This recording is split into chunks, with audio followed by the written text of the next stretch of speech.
over to Peter. Thank you, Peter. Okay, thanks so much, Kara, for that introduction and for the invitation to be here today. I'm going to go ahead and get that screen share going here. So let me just say before we dive in, I have more material than we can cover in an hour, and that's a little bit by design. So you will all get links to this presentation, as well as to like a supplemental handout that Kara will share afterwards, so that there's a lot more information in here than we can cover verbally. But I want to almost do like, you know, the buffet of information, that because we're all in different places right now with what's happening in our libraries or in our cities, counties, states, right?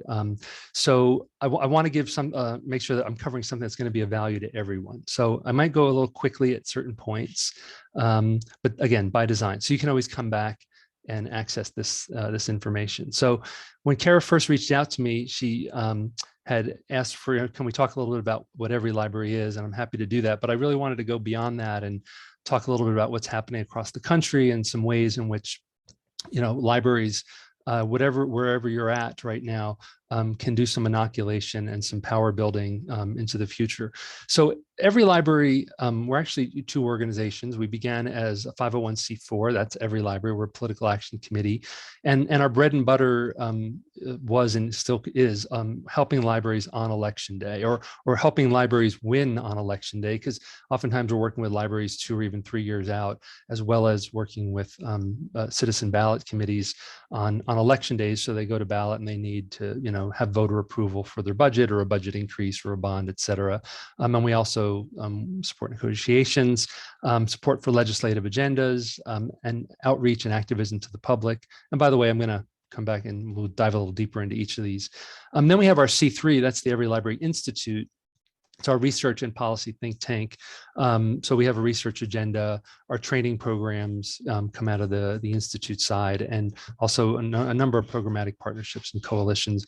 And we are 100% donor supported. Also, all of the work that we do with libraries around election day and negotiations and all that, it's pro bono, it's free. So we say, like, you know, you don't hire us and you don't fire us, right? We come in as when we're invited to come in and work with libraries. We do that for free, and we do it through 100% donor support. So this idea of like a doctor model, right? I'm going to kind of compare and contrast the C4 and the C3 as a doctor model versus the public health model. So like the doctor model is, you got a sick patient, you go to the doctor, right? So it's like, we're gonna deal with your emphysema, as opposed to trying to, you know, ban smoking, right? I mean, ban smoking is a public health approach, you know, dealing with a person's individual case of emphysema, that's the doctor model. So on the EveryLibrary side, we're working very much with individual libraries, and it's all very bespoke, right? There's no toolkit for it.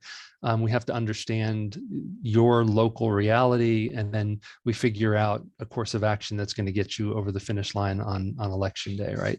So as far as election days, we've up till this point done 121 campaigns, 79 wins, 23 losses. I think we're actually up to 80 wins. I think I missed updating this by 1, but those wins account for $339 million in stable tax revenue per annum, or 1.8 billion over the life of those levies, because some of these levies are like 20 years. So like New Orleans gets, you know, an increase of so many millions of dollars over 20 years, that plays out to that. So for relatively, you know, a small budget, we've really helped libraries obtain and sustain this type of ongoing stable tax funding, which is really why EveryLibrary was formed by John Kraska 10 years ago to begin with. You can see that, so most library funding happens at the zip code level, right? It's local. I mean, you get a little bit from the state, depending on what state you're in. You might get a little bit from the federal government through IMLS coming through the state. But most libraries are locally funded, whether that's public or school libraries. And what we'd seen was that a lot of money was getting left on the table because libraries really didn't know how to run an election, didn't know how to activate a citizens group to do the get out the vote stuff. So anyway, we wanted to help not leave all that money on the table with libraries losing elections because they weren't engaging. So the support we do for libraries is pro bono, so that's information only training for libraries. And again, if a library goes to the vote, sometimes libraries say, well, we can't really do anything because we're a public institution and we're not supposed to advocate for ourselves. And absolutely true. And we would argue that there is also a responsibility to do that information only, so that you're saying to the public, we're not telling you how to vote, but plan A, plan B. Plan A is you vote yes, and we get the money. And what that means is we'll be able to do more story times. We'll be able to increase hours. We'll be able to, and this is the positive impact we anticipate for you, your neighbors, your family, this community, right? That's just information only. We're not telling you how to vote. Plan B is you don't vote yes, and we don't get the money. And what we anticipate there is we may have to close a branch or limit hours or cut back on story times or whatever. And the impact on you and your neighbors and your family and the community will be thus and so, right? So again, it's information. It's not just that we can do it, or we should and we must do it. I think it's an ethical responsibility when we have tax money to tell people what we're going to do with the money, what we have done with the money, what we anticipate doing with the money, and what happens to the community if we don't get the money. That's just informational. And then we do ongoing consulting with the libraries throughout. Again, it could be, sometimes it's like we get an emergency call and it's 6 weeks of consulting. Sometimes we're 3 years out, 5 years out, helping them build a path to getting there. And then we do pro bono support for ballot committees, and ballot committees are citizens. It could be librarians too, but not on public library time, after work, on weekends. But oftentimes this could be people who are in the Friends group or just other people in the community who care about the library. And for them, we do, again, free the training on how to identify voters, to then do vote yes training, knocking on doors, yard signs, social media. We actually, again, I said we don't charge. We actually will provide seed money very, very often. That could be $500. It could be $2,000 to help fund Facebook ads or yard signs or whatever. And again, we'll do ongoing consulting. So getting like a text message or a phone call on a Saturday or something, by someone who's like, what do we do? Okay, well, walk you through it. So we've got also 2 books, Before the Ballot and Winning Elections, and Influencing Politicians, that kind of lay out our approach. So that's what we do on election day. And then negotiations is a little more informal. This might not be having to go to a vote, but a library that might be having some challenges with their budget. It might be, the city council, county council, mayor, whomever, that they just need some help. And sometimes, again, we don't just show up and say, we're going to sit at the table with you with your mayor, right? But if we're invited in, right, we'll sit at the table and help to, help to make that argument for why the library funding is valuable to the community. And we'll talk to boards, city councils, mayor, et cetera. Oftentimes we'll do this behind the scenes. So it's coaching and consulting. And, we're not the agenda setter, we're the amplifier and the supporter. So we're not, we might advise it might be beneficial for us to be in the background, or they might say, outside agitators don't go over well here in our small town. So, ultimately we want to do what works. So we'll work with existing consultants and lobbyists and really consult on any issue that's related to funding or budgeting, but also political issues, not just ballot initiatives. And that's what really distinguishes EveryLibrary from any other library organization in the country, is that it's the political work, right? And that libraries, because we are publicly funded, we exist in a political environment. And I think for too long, some of the libraries, we have failed to appreciate that and do the work that's necessary to make sure that we are strong in the political landscape, because that will result in funding, which results in positive outcomes for the people we serve, which is, I don't know, that's why I get out of bed and do this work for the last 30 years, ultimately, right? So support for legislative agendas is something that we've been growing into in this past year. With all of the crazy legislation happening across the country right now, anti-access, anti-library, anti-librarian. And so we're working with state agencies, with associations, with local smaller groups, citizen groups, et cetera, to consult on, on these issues. Now with associations, if we want to do like a real deep dive, we're signing contracts and doing like these deep dive things with associations on developing policy and funding agenda and how to implement that, doing, social media marketing and all that. But still, a lot of what we do here is pro bono. We having a phone call or two, or doing some some coaching there. That's all pro bono. If we want to do a deeper 12, 18 month kind of a thing together, that's something that's more contract based now. We are, and this is a big part of my portfolio, is tracking all this anti-access legislation that's happening in every state. And then working with the local stakeholders, which are associations and state libraries, on strategy and tactics. That's all been pro bono. That's most of my week is working with people across the country on local legislation, but being proactively. So I'm tracking all this stuff, and I'll reach out and say, hey, did you see what's happening with this bill over here? And do you have a strategy? And can we help? And sometimes like, yeah, we're good, and sometimes no, we're freaking out. And so we can also help to bring in some civilian support. So sometimes it's better, to have other people who are not librarians taking action on behalf of us, right?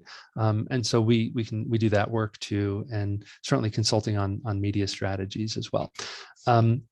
As far as still on the C4 side, doing this public outreach and activism, another thing that really distinguishes us from any other organization is that a lot of the work we do is we're trying to build 1 million Americans for libraries. We're trying to build a database and a team of non-librarian library supporters. So Americans who care about libraries, just like the NRA has, right, and the Sierra Club has their list. And right, what makes the NRA powerful is they have a database of a few million people who say, like, this is important to us, and can be activated like that with a text message or an email to either say, yes, support this, or, you better not vote yes on that, right?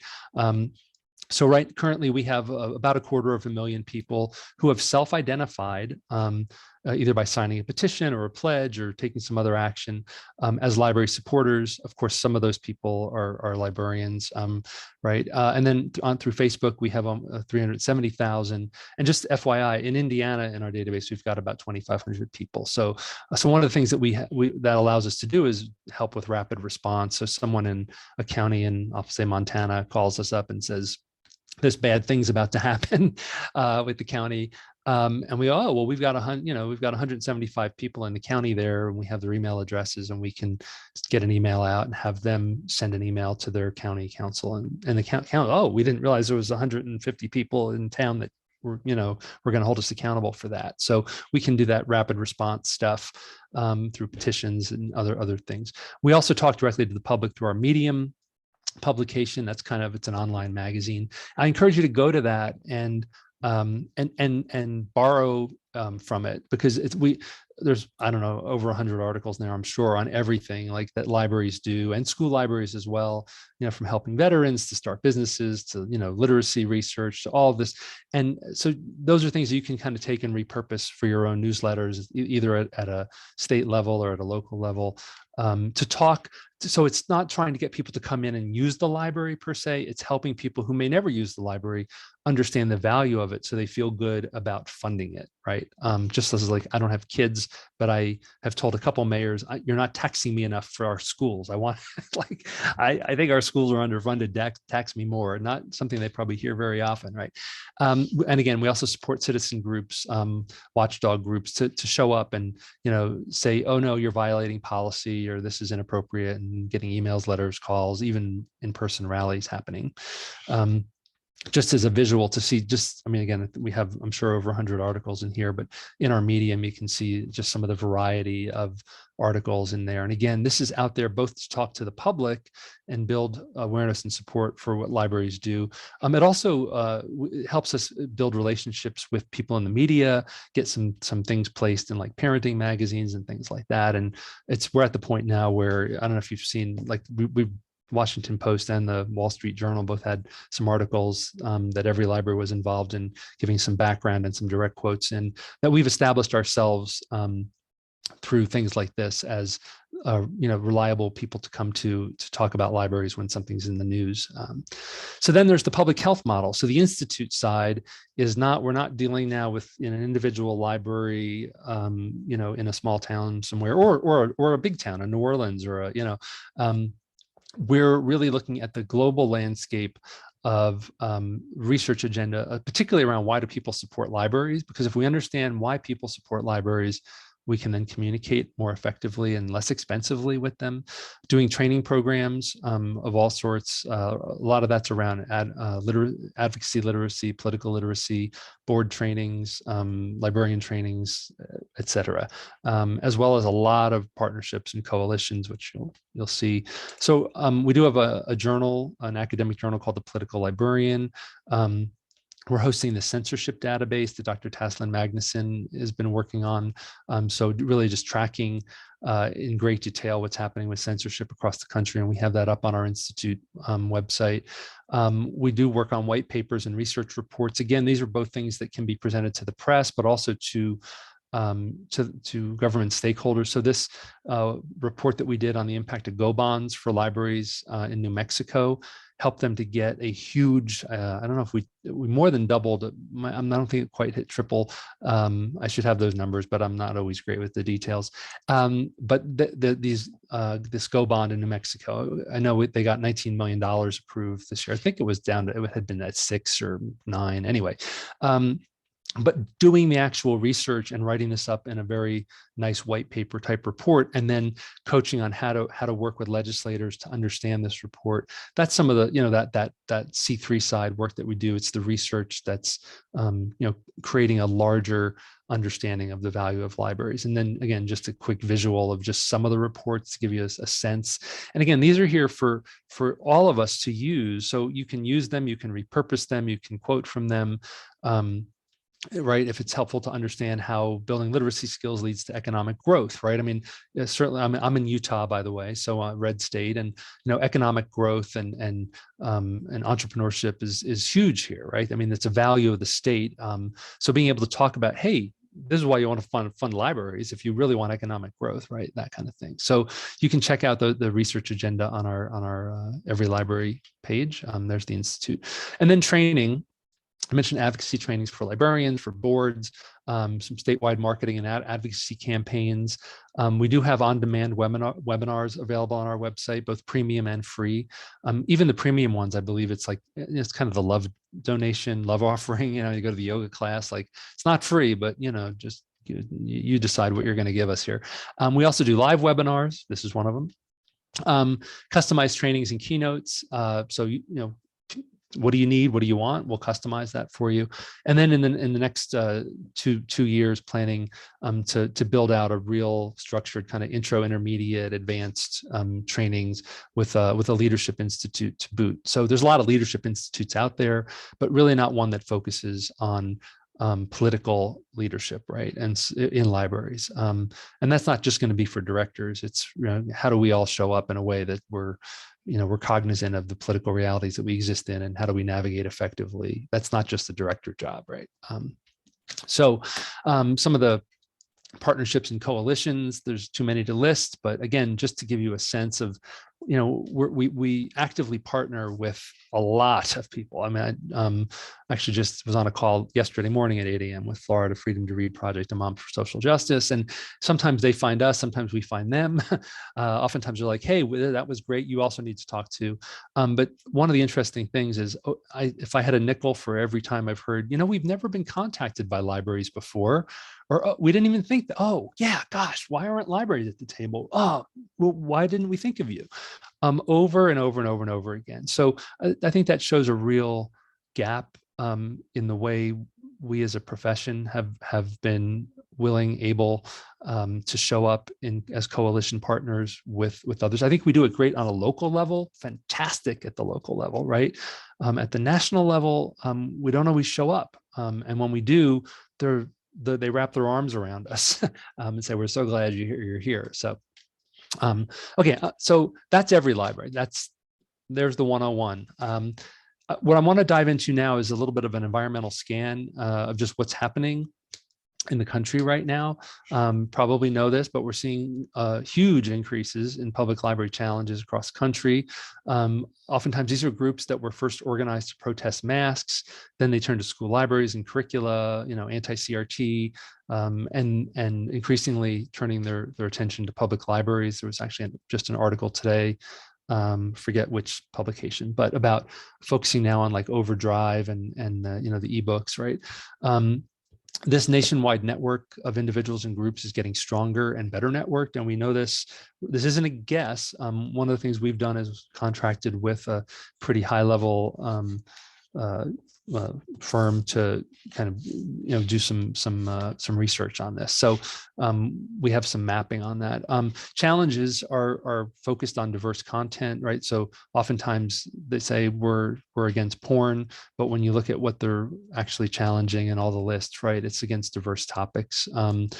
And while I just note that while these book challenges are coming from the right, meeting room challenges have tended to come from the left. And while that there's, I think because of COVID, that was really heating up. And while I think, many libraries didn't have their meeting rooms available quite to the same extent during COVID, just something to note. And if you haven't looked at your meeting room policies in a while, it's probably a good time for your boards to look at that. So environmental scan. So it's not just book challenges that's happening at school libraries, public libraries, but it's also this legislation. And there's a lot of flavors of the legislation. There's anti-access legislation that is really trying to limit or increase people's ability to limit school books, curriculum, overdrive, ebooks, whatever. But it's all about limiting access to materials. There's been a lot of legislation that's included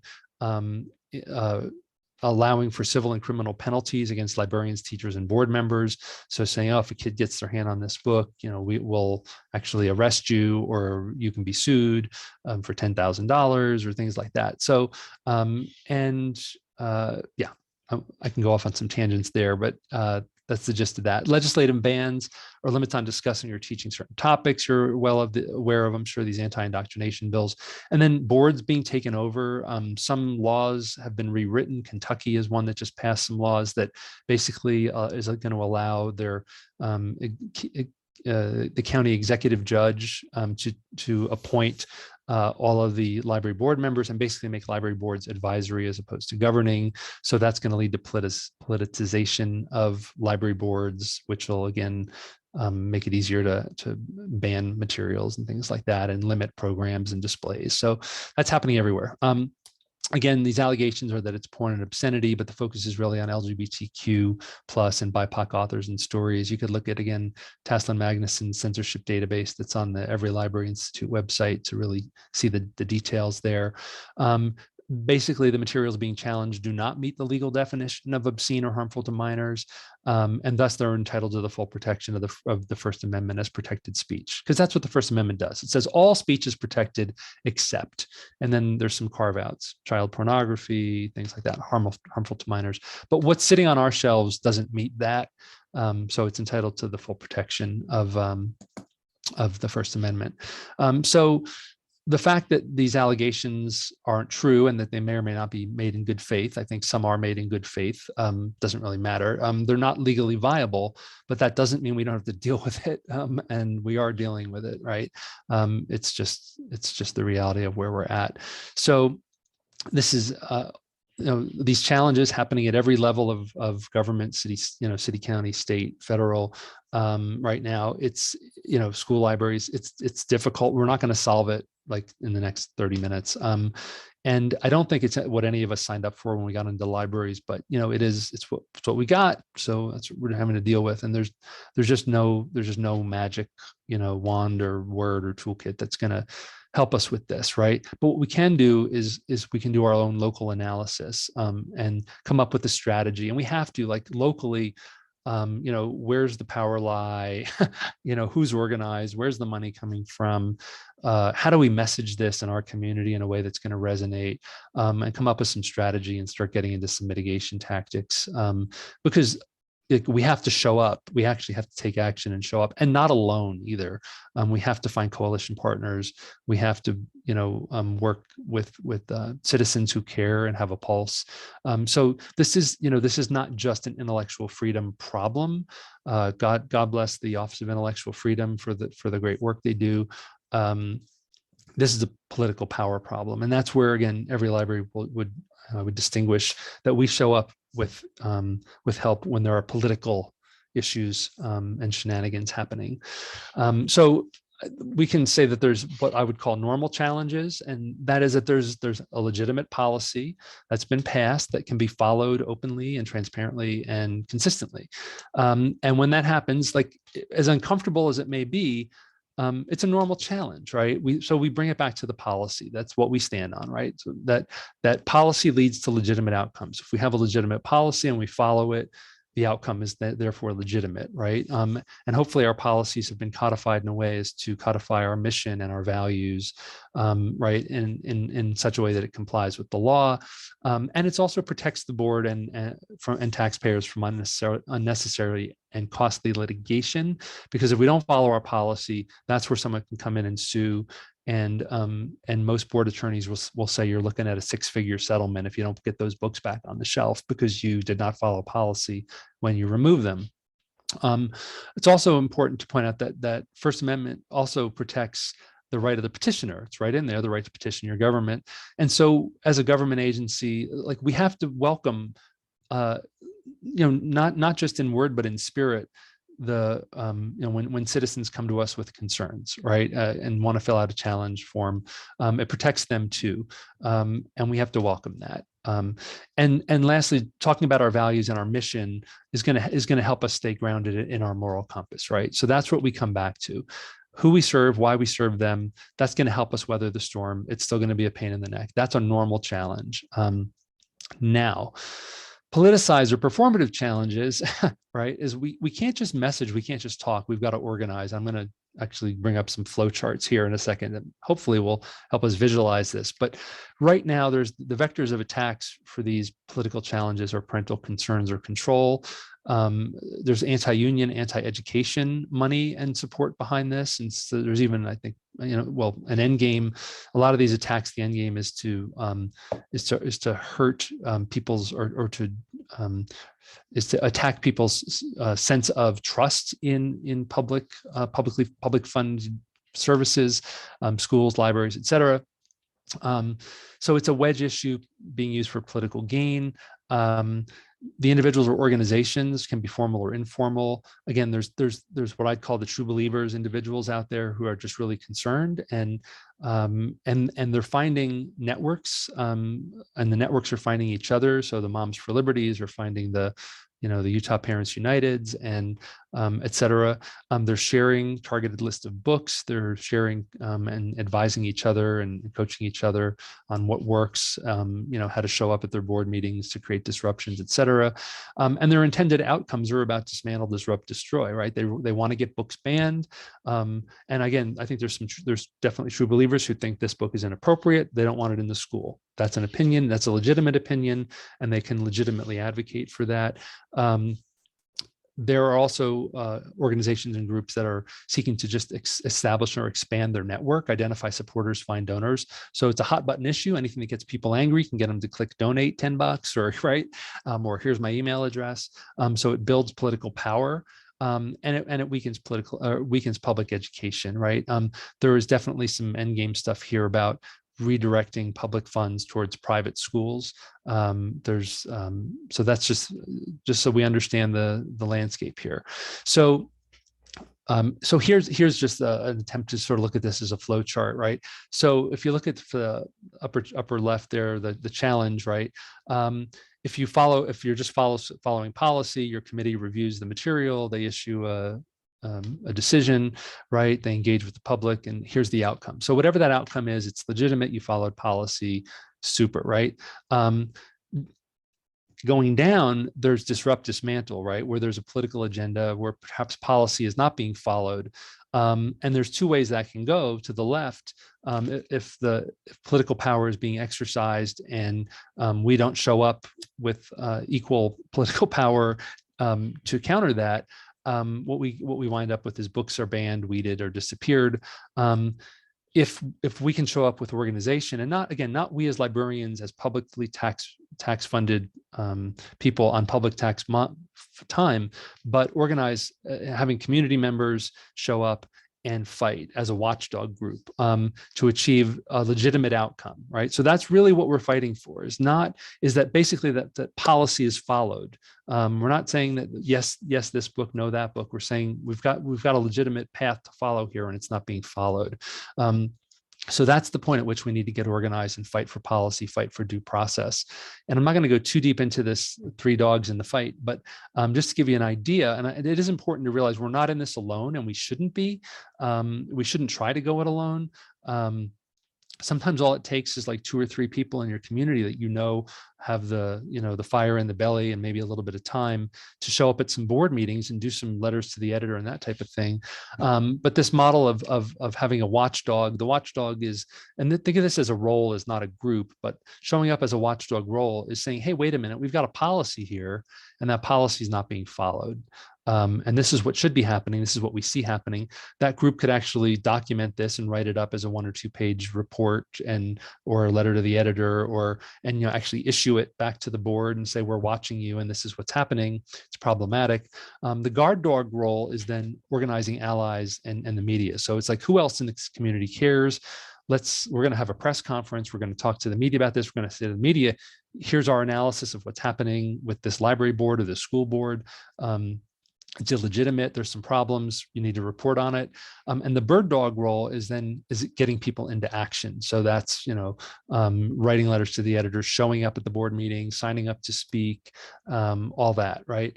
So those are those 3 roles. And again, EveryLibrary, we're working with these citizen groups around the country.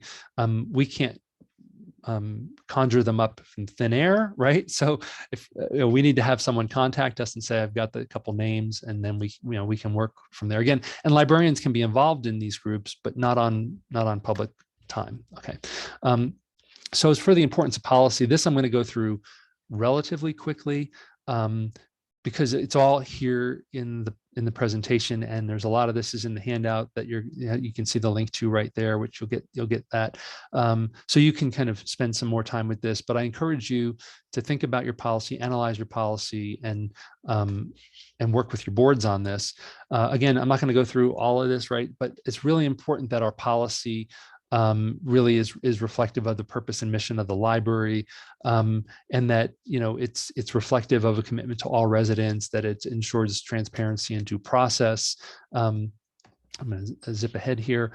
Just some elements of a good collection development policy. Again, I'm not going to spend a lot of time on this, but I encourage you, if you haven't looked at your policy with your board, to look and make sure that that these elements are there. It's going to protect you, right? If the storm hasn't come yet, it's probably a matter of time. I mean, knock wood, we hope it doesn't come. But just again, there's elements of good collection development policy here. One thing I want to say about, I know a lot of our collection development policies reference the Library Bill of Rights by ALA. I mentioned 1939 for a reason, because just historically, if you know what was happening in 1939, there's a reason ALA passed the Library Bill of Rights in 1939, because fascism was on the rise not just in Europe, but in America as well. So it seemed like an important time to just reaffirm these principles. What I want to say about this is, particularly in a red state, there's a lot of sometimes ALA is looked at as like, those Marxists, in the big city.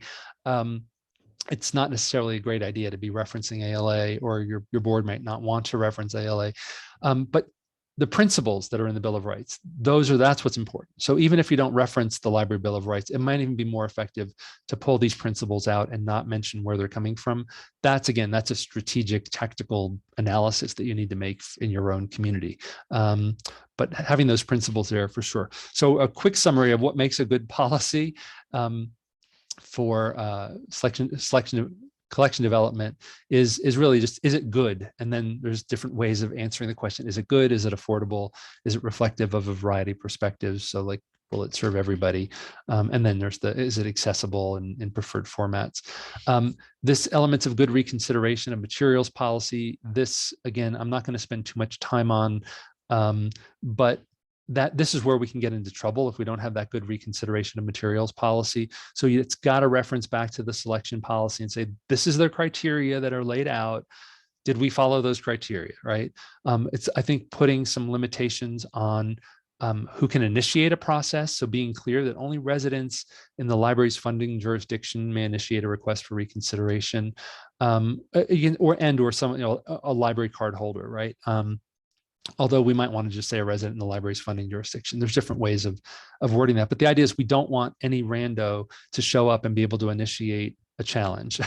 And that happens in libraries where this isn't specified in their policies. Specifying the form that must be completed, of course, requiring that someone's read, listened to, or watched the whole work. And that goes back to the Miller test of, like, we can't say whether something violates the obscenity or harmful to minors laws unless we take it as a whole. And you can't take it as a whole if you didn't read, watch, or view, listen to the whole thing. So again, this provides for this transparent procedure. We do want to note that decisions regarding content in the library might implicate certain protections under the First Amendment. And again, this is another way of saying that the First Amendment says, first of all, everything's protected except.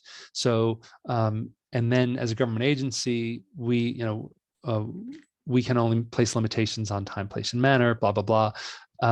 So we're really constrained by the First Amendment. So even if every board member says, this is filth, shouldn't be on our shelf, there's still that First Amendment there, right? And their board attorney will tell them, you can't do that. And they'll go, oh, okay. I've heard board members say, I hate that this is on the shelf.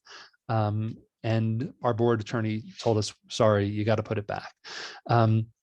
So then this is just, laying out again, some of the specific details, the right to an appeal. And this I do want to hit that final bullet point is I highly recommend that any appeal that goes to the board or whomever follows a model of an appeal court. So what we don't want is the board saying, oh, well, the committee in the library said this is okay, but I don't, this looks like smut to me, so we're going to pull this out of the library. What we want the board to do is look only at, was our policy followed, right? We have a policy that lays out criteria for what's in our collection and how it gets there and where it belongs in our collection. Was that followed? Were the criteria applied appropriately? If it was, we support this and uphold this decision. If we think that maybe it wasn't because, oh, there's this criteria about age appropriateness, or there's this criteria about reviews, and this really isn't a well-reviewed, then it's remanded back to the committee to say, we want you to take another look at this with special attention to this criteria that we think you didn't pay enough attention to. But not getting into the overruling, right? That's where we get into trouble sometimes. So again, take a look at this in your leisure. Some of you have probably your policies in great shape, and so you don't need to be worrying about this right now. But talk to your boards about it. Share it.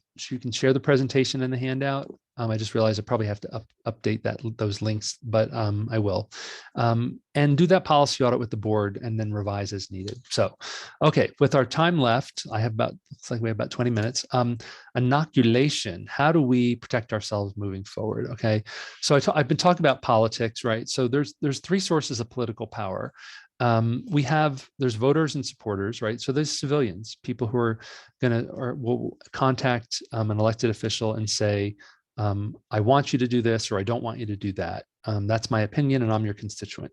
There's the relationships that we have with our legislators that we develop, and there's money. So that's it. Like, that's where political power comes from, right? We can mobilize lots of people to talk on our behalf. We have personal relationships we've developed, or we have money. Let's take a closer look at this. So it's for voters and supporters. What I really want to recommend here is that whether that's as an individual library or as an association, that we talk to the public about real outcomes for real people, right? We make a difference in so many different ways in people's lives, and we have to be able to tell those stories and talk about that, right? For like, who are we talking to? What do they care about? They care about literacy. Let's talk about literacy. They care about small business. Let's talk about how libraries help refugees start a small business, health, art, civic, social services, right? Helping people find housing, right? Whatever it is, preservation of local history so that our community knows who we are and where we came from, student success, right? And let's talk about that, and let's talk about and highlight stories of people, or let them tell their own stories, like putting out that, hey, who's got a library story and how did we help you? Would you be willing to record a 1-minute video or take a picture, and we'll do like a 500 words on you in our newsletter. But a lot of what we do is when we talk and when we market, it's about getting people to come in. We want someone to come to the program. We want people to sign up for a library card, and we do. And there's a lot of people that will never come to the library, use the library, are not interested in the library, but we still need them to understand as taxpayers, as funders, the value of the library, so they feel good about the library in their community, and they feel good when they see that line on their tax bill, right? So more of that. I throwing out there the idea of doing a statewide social media campaign. This would be for the Library Federation to consider in Indiana. I know we have people from other states on as well. But again, like thinking about, and we're doing this in Utah right now, is like reconceiving of like, let's not use our social media to just put out stuff about, hey, sign up for the conference. Like that's us talking to ourselves, and we already have listservs and things to do that. But let's use our social media, our Instagram, our Facebook, or to talk to the public about libraries, right? So how do we do that? And let's put out a couple posts a week, and maybe even put a little money behind that to amplify. If we see a post doing well, let's put $20 behind it, and make sure that that's showing up in the feed of Utahns more frequently. And then going and converting, this is getting a little in the weeds, but when someone likes a post on the back end of Facebook, you can go in and convert that, invite them to, hey, you like this post, how about you like the whole page? And then that makes it easier and cheaper for us to communicate with them in the future if we need to let them know about something that's happening. We've got a pin post, like in Utah, like I support Utah libraries. It's a petition, and they can just sign it. It says, I love libraries, and here's why I support Utah libraries. And here's my name and email address. Again, it gives us a way of contacting people in the future and building up a database of names and emails, right? And then libraries and librarians can reshare and amplify that on social media. So, I think this is from the Indianapolis Public Library Foundation, just a great example of, just a nice story with a nice photo, right? And it just, and I'm going to talk a little bit about how to use data and stories just, effectively coming up, but just as a local example of how to sort of market for support and understanding, not necessarily trying to get someone to use the library. Again, repurposing Medium articles that we have on EveryLibrary, so that you can use that in your newsletters or, either again, local level, association level. These are really just great little, pieces, 500 word, sometimes longer, that you can use. And again, I talked about giving voters and supporters an opportunity to self-identify. These are just two examples in Utah, where one is the petition we're trying to, get people to email their representatives and say, we don't like this bill. And every library can host these petitions. This is no charge. Like if you want to post a petition, we can host that for you.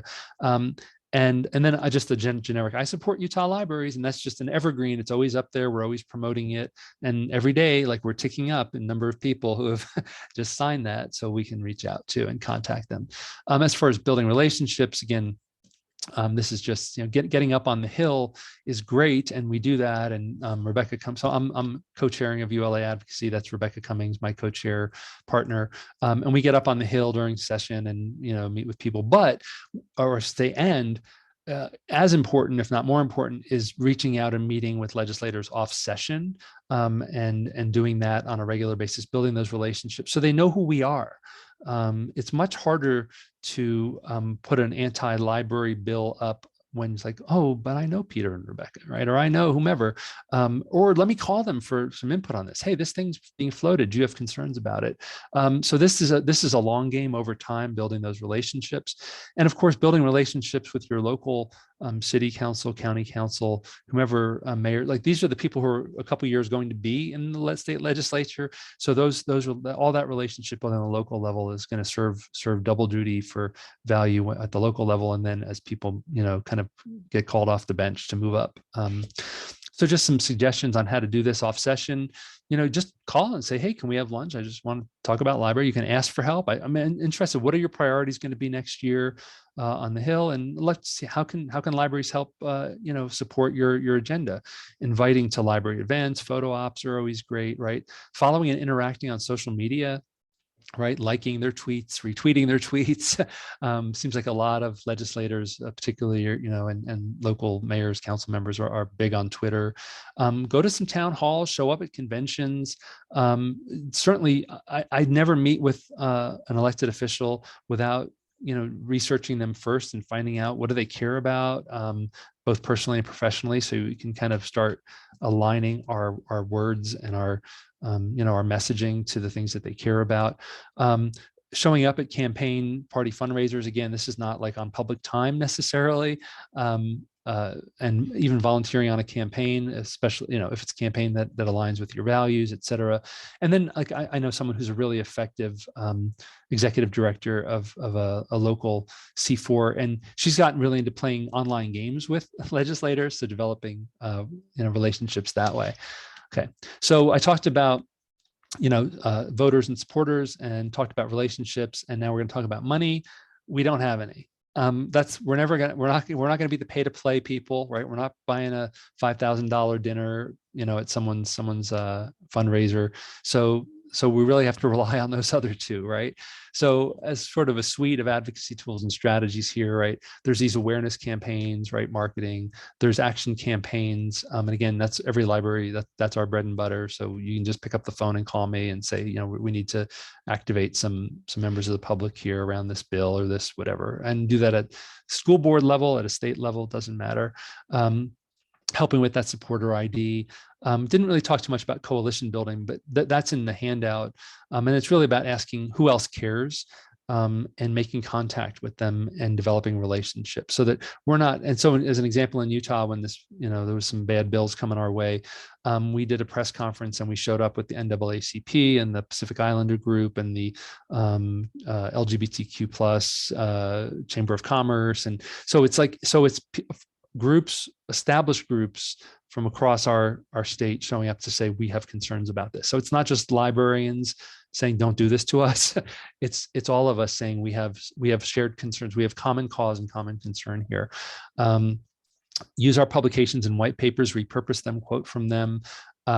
You can write them yourself. I mentioned ebook, and I'll show you in a second, an ebook that the Utah Library Association just wrote and published in like 7 days flat as an excuse to have a press conference. We knew we had to have a press conference, and that was an excuse also to do some coalition building. So it's like, well, why are we going to have a press conference? How are we going to build this coalition? We'll write this ebook. That's our excuse to have the press conference. And that was sort of the 1, 2, 3 how we did that. But political theater, like doing read-ins and rallies, doing good old-fashioned legislative testimony, of course, advocacy days, it's all that. So that's just kind of a suite of different things that we, that will stand us in good stead. So that's some advocacy stuff broadly. I'm going to get into some effective messaging here. And first and foremost, like we have to learn to not just speak our own language. And statistically, 74% of librarians lean left. That I do. I know I'm on that side of the spectrum, right? So the danger there is like that we show up talking about things in our own language. So a book that really helped inform me on this and gave me some great skills, I think, on how to approach this is 3 Languages of Politics by Arnold Kling. So not everyone is going to care about the same issues in a way that we do or that I do, or see the world in the same way. So we've got to tailor our message, right? So here's this book, The 3 Languages of Politics. There's actually a free PDF of it online. If you Google three Languages of Politics, it's published by the Cato Institute. You can buy it from them. They have a PDF online as well. But Arnold Kling, in his model, sees that there's like these 3 worldviews, and one is progressive, and a progressive worldview like supports the vulnerable or the oppressed, and will respond to language around equity and social justice. A libertarian worldview supports individual liberty and smaller government, and will respond to language around liberty and gumption and self-direction, right? Get out of my way, let me live my life, don't tell me what to do. Conservative supports American values, family, law and order, and will respond to language around shared culture and traditional American values. So to put this into like, how might we talk about book challenges in these different languages? Well, if we know we're talking to someone progressive, and if we don't know who we're talking to, if we don't know who's in the audience, we want to kind of hit all 3 of these messages. But we might say having books that feature traditionally underserved or marginalized communities helps kids see themselves represented in a positive way, and helps others build understanding and empathy. So if you're progressive, you might go, yeah, that resonates with me. I understand why this is important. If you're talking to someone who has a libertarian worldview, right, we want to speak to self-direction and liberty. So we might say the library as an arm of the government shouldn't be determining what people can and can't read. We believe citizens have the liberty to make those decisions for themselves, and we trust parents to parent their own children. We don't want to usurp that role, like we as a government agency, right? So libertarian go, okay, yeah, right. And I have two examples, I think, here for conservative. So we want to speak to American values, strength, law, and order. So we might say, our policies protect access to legally published materials. They are deeply rooted. The policies are deeply rooted in a century of law and are based on the First Amendment of the Constitution of the United States, which also protects our freedom of religion. America's founding fathers believed that these bedrock rights needed to be protected for Americans to thrive and prosper. We don't want to start chipping away at the First Amendment. And another example might be, we hear from parents that they want to raise strong kids who will be able to compete and succeed in an increasingly diverse and global economy. They tell us that it's important to them that their kids learn as much as they can about the world, the good, the bad, and the ugly, so they'll be well prepared to have successful careers and to be leaders in our community. I think I have a typo there.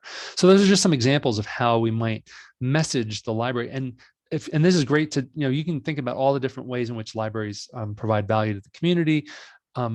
There's ample opportunities for us to frame this in these different languages, right? So just some keywords here. This is courtesy of Utah Cultural Alliance. I sit on the board of. So some language that appeals to people who are right of center, and some language that appeals to people who are left of center. And by the way, we have learned in Utah, like we do not talk about equity. We don't talk about choice. We certainly don't talk about social justice. We don't talk about privilege, right? We talk about being fiscally responsible, about family stewardship, right? All these things, local control. And again, we can message the same thing in different ways. And just got to know who we're talking to, and then put it in a framework that they're going to understand and appreciate. So again, the danger of this is that we tend to speak in our own language that reflects our own political worldview. And we just need to know that if we can't just show up talking about inclusion and equity. We can't just be talking as if we're talking to a room full of progressives, because we're not. And by the way, if you're a librarian and you're not progressive, thank you for being here. We need you as a translator. You're probably oftentimes, I would imagine, feel uncomfortable in some professional conversations, may not feel welcome, may not feel included, may not feel particularly welcome to speak up. However, people librarians who are come from a different worldview or subscribe to a different political persuasion can help us translate and say, so help us talk about libraries in a way that appeal to you and to your people, right? Okay. So the danger also, again, is that that if we show up talking like an OIF strongly worded letter or press release, it's not going to be a recipe for success in Indiana or Utah or Idaho or Oklahoma or Kentucky or pick your red state. So I see I'm keeping my eye on the clock here. I also see a chat message. Okay, great examples. Thank you, Julie. Appreciate that. Oh, hey, Julie, how are you? So how to combine data and stories, right? This is actually something that I learned from Richard Mott, who is a deputy director at Jacksonville Public Library. These examples, I don't know if those exact examples are in the handout, Ginger, but they're in this presentation, which you'll have access to both as a PDF and as a slide deck. But I do have more on the 3 languages of politics in that handout. So if you haven't noticed, we human beings make decisions emotionally, not by data alone. There's a lot of research on that. So one way to effectively make arguments here, right, is to not just use data. So here's some data. We referred 37 people to the Volunteers of America for housing assistance in the last quarter. Okay, that's great. I guess, is 37 a good number, a bad number? I don't know, right? Here's a story. This is an actual quote from a letter that I got when I was director at Salt Lake City Public Library, from an elderly couple that had become homeless due to an extreme health event that was very expensive. And they lost their home and were out on the streets. I'm writing in regard to one of your librarians to tell you a bit about how she helped my wife and I at a time when we were in dire need and feeling extremely distraught. I'm pretty sure that if we hadn't met this sensitive librarian, compassionately acting beyond her duties to put us in touch with those who she hoped could help us, that we'd probably be dead considering the depth of our despair. This was actually an elderly couple that was seriously considering taking their own lives because they felt that they were a burden on their friends and family who they were kind of couch surfing, and they didn't want to do that anymore. Okay, that's the story. Here's combining stories and data for maximum impact. And this is the Richard Mott model here, is the story quote photos. It's sort of the data is so we have the photo, we have, and names have been changed to protect the innocent, as it were. If we hadn't met the sensitive librarian, we'd probably be dead. There's the quote. That librarian helped them find housing. We did 148 housing referrals in 2021. So that's the multiplier. So Harry and Gladys Smith is the individual story. We're going to multiply that by 148 people. And then the outcome is supportive housing helps people live and thrive in the community. They're less likely to be incarcerated. It aids people with disabilities in getting better health care and helps seniors stay in the community as they age.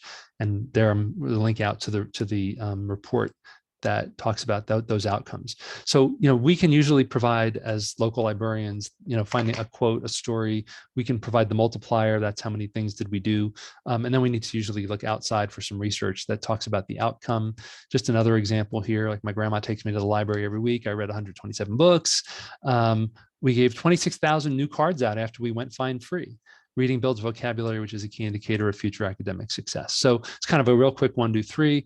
We got rid of fines. We gave out more cards, which means more kids who are going to be literate, which means they're going to have more academic success, which means they're going to be less likely to be on unemployment or welfare or in our judicial system. I'm sorry, in our justice system. So this is just some tactics on how to actually respond to challenges. So this is really at that more micro level where someone's coming at us with, why is this smut on the shelf? So it's really, we want to employ that idea of yes and that comes to us from improv. I always want to affirm what this person is saying. If not the actual content of what they're saying, we can affirm their underlying value or concern that's being expressed. So as people feel that they're being heard or affirmed, they're going to calm down and they're going to be more likely to listen. And I see we've got 2 minutes left. So I'll do maybe just one of these and then we'll move on. So here's an example. These materials are not age appropriate for my children. I don't think they should be reading this smut. Well, I hear that ensuring your age appropriate materials is very important to you. I'm sorry about the typo there. Children develop at different rates. Parents have different standards for their children. To support the needs of all patrons, we group materials by age and intended audience, blah, blah, blah. Right. So, but we want to start out by affirming them. Like, I hear you, right? Thank you for sharing your concerns about age appropriate materials. I can hear that what your kids read is very important to you. Here's what we can do for you. Then you can make offers, right? So again, I'm not going to go through all these because we got like about a minute left or so. And by the way, I can stick around a little longer, but the key message is that we help parents make informed material choices for their kids. So we want to be able to talk to parents. This is the ebook that I mentioned that we published. You can take that and again, repurpose it. But we said, hey, we want to help parents understand what libraries do, how we're a keystone of democracy, and how we can help you as a parent effectively and talk to your kids and select materials that work for you, et cetera. This is the Meridian Library District did a great job of putting a parental guide together. So just linking out to this with their permission. It's helping parents understand how they can manage their kids' accounts, how they can find information about materials in a library catalog record, how they can, request reading recommendations either through a form if you offer that, or through a one-on-one librarian reading consult.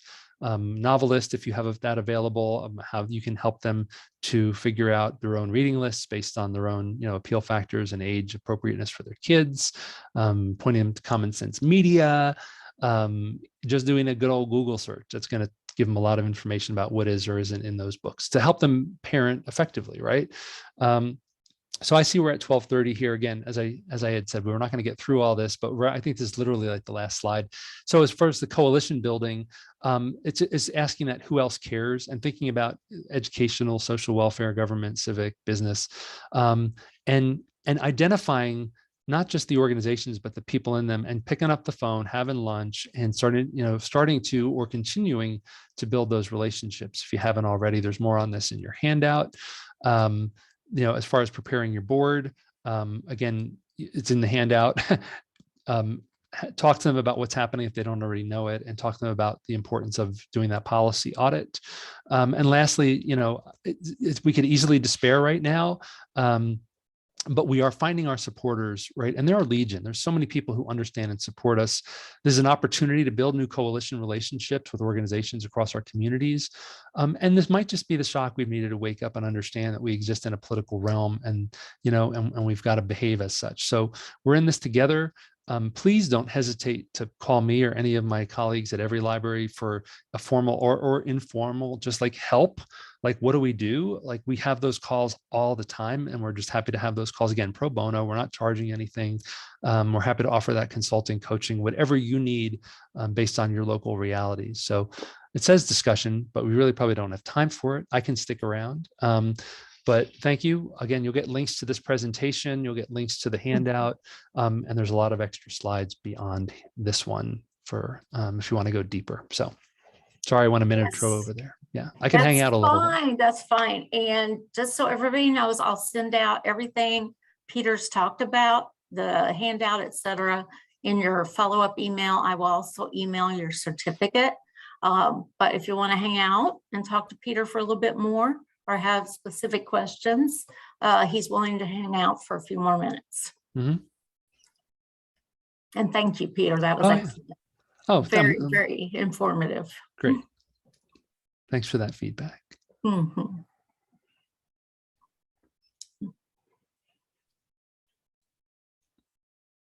Well, thank you, everyone, for the thank yous.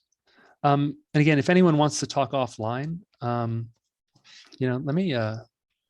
Well, I'm easy to find. There's only 2 Peter Brombergs in the country, and one of them is a right-wing climate denier who lives in Florida. I'm not him. And actually, we have a really good relationship, even though we have political differences, because we very often people get us confused. And he says, I think you're thinking about the librarian. I say, I think you're thinking about the computer programmer, and we'll just forward those emails. It's all very. That's fun. Julie, I'll be at ALA. Let's say hi. So how do you know Julie? Julie and I we got to know each other at R Squared. I think that was in September 2012. We were in the same group. Cool. Von Traps? No, we weren't the Von Traps. I forget what we were called. That was a different group. That was Snowbird. Okay. Risk and reward. Yeah. R Squared. Yeah. The good people in Colorado put that on. Anything in the Colorado State Library, I think. All right. Well, I don't see any questions forthcoming. So. Okay. Well, thanks again. I will send everything out you sent me. And I'll send your email address too in the email. So great. Yeah. All right. Okay. Thank you. Right. Wonderful. All right. Well, take care, everyone. The rest of your day. Okay. All right. You too. Take care.